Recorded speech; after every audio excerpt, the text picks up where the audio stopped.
merong uri ng narcissist or type ng narcissist na malupit. Ito yung narcissist na hindi mo halata. Basically, hindi mo alam na narcissist siya. Ito ay patago. So, ito yung tinatawag na covert narcissist. Siya yung tahimik na narcissist, hindi laging arogante, hindi laging mayabang, o hindi laging mapagmalaki. Ibig sabihin, merong manakanakang pagyayabang, merong manakanakang pagiging arogante. Ngunit ito ay bihira lamang makita. So basically, siya yung mapagpakumbaba ang datingan. Kaya mapanganib ito. Nakakatakot ito. Dahil hindi mo ito alam eh. Hindi mo alam na inaatake ka pala ng narcissist o ikaw pala ay ginagawa na ng manipulation or ng control or sinisira na pala niya ang mental health mo pero hindi mo alam. Ito yung mga laging pa-victim, sila yung ape. No? Ang tawag dito ay victimization. Palagi sila ang kawawa. Yun ang kanilang pinalalabas. No? Sila yung mga highly sensitive. Ito yung masabihan mo lang ng konti na konting puna, masabihan mo lang ng konting pagkakamali niya na puna mo lang, iiyak na yan. Magtatampo na yan. No? Hindi na yan iimik sa'yo. Isa-silent treatment ka na yan at magpapabiktim na yan. Kalimitan itong nakikita sa mga misis. Kalimitan itong nakikita sa mga girlfriend. No? Mas maraming covert narcissist, in my experience, sa pagko-coaching dito, mas marami ang covert narcissist na mga babae kaysa sa mga lalaki. Although may mga lalaki din, but mas marami generally ang mga babae. Another one, feeling niya, siya lagi yung hindi nauunawaan. Ito yung lagi nagsasabi, hindi mo ako naiintindihan, hindi mo alam ang nararamdaman ko, hindi ako nauunawaan ng mga tao sa paligid ko. So, ganun lagi ang kanyang datingan. Tahimik ang kanilang pagmanipula. Tahimik ang kanilang pagkontrol. Bihira ang nakakaalam na sila ay kinokontrol o nagkokontrol o nagmamanipulate o nagpapaikot ang narcissist na ito. Bihira ang nakakaalam. Yun lamang mga aware. Maaaring ngayon ikaw, malalaman mo na to o alam mo na ito after this content kasi ikaw ay aware na. So, maaaring isa ka sa mga bihirang taong nakakaalam o makakaalam nito. Another one, ito matindi. Laging gumagamit ng guilt trip ang mga ganitong uri ng narcissist. Guilt trip ang ginagamit niyang paraan ng pagpapaikot sa kanyang asawa, sa kanyang girlfriend or sa kanyang boyfriend, sa kanyang live-in partner or sa mga tao sa paligid niya. Ipinaparamdam niya, no, na responsable ka sa kanyang sakit na nararamdaman, sa kanyang failure na na-experience, sa miserable niyang buhay, kung miserable ang buhay niya, sa kanyang kasiyahan. Pinaparamdam niya na ikaw ang merong responsibilidad dito. Kailangan mo kong pasayahin. Kapag nag-failed ako, kasalanan mo.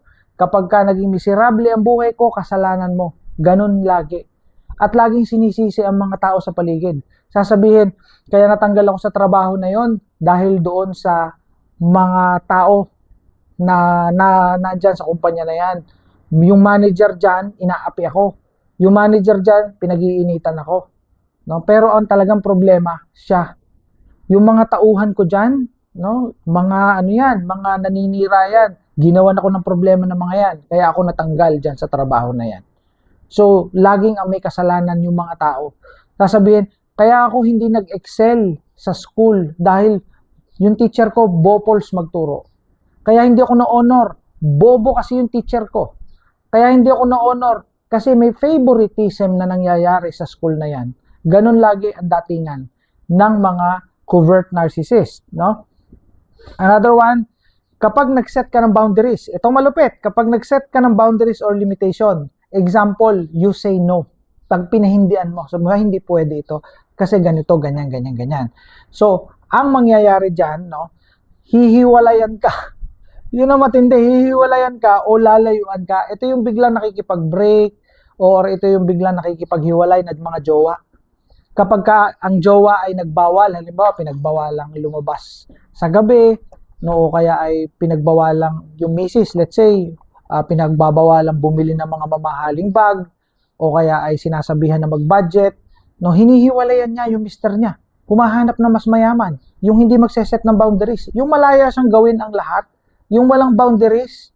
So, ganun ang example nun.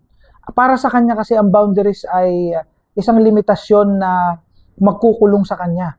Parang ang datingan nito is tinatanggalan siya ng kalayaan. So, ang may kasalanan nito lagi or ang may problema nito lagi ay yung tao na nag-set ng boundaries. Alam nyo kaya ito'y mapanganib at nakakatakot. Tatagal kasi ng madaming taon na walang nakaka-notice o nakakapansin ng pagpapaikot, pagmamanipula, pagkontrol na ginagawa niya. So, laging siya ang mukhang victim. So, ito ay ginagawa niya sa kanyang asawa, sa kanyang jowa, sa kanyang live-in partner, at sa mga tao sa paligid niya. Mahabang panahon na walang nakakaalam nito. So, yun ang nakakatakot talaga doon. No? Kasi tayo mga tao, pag hindi natin alam, so, ang gagawin natin is ito tolerate natin. Hahayaan lang natin. Kasi hindi natin alam eh.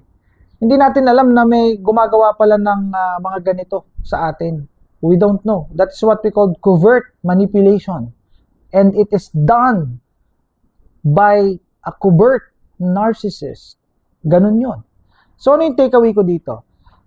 Ang pinakamapanganib ay yung hindi mo agad malalaman o hindi mo ramdam na pinapaikot ka pala at kontrolado ang buhay mo. Kaya napakapanganib nito. You don't know. Hindi ka aware. So, yung nagiging problema dito. So, alam nyo, pinakamahalaga dito, education. Pinakamahalaga dito is awareness sa pangyayaring ito. Because once you're aware, once you know this, once you are educated with this, hindi na matutuloy ang manipulation na ito. Magagawan ito ng paraan. Although may trauma bonding, magagawa ng paraan. Mas importante na alam mo. Yun yung first step, awareness. Because if you don't know this, hindi mo to gagawa ng paraan because you think it's normal and it's okay. See you in my next content. Bye for now.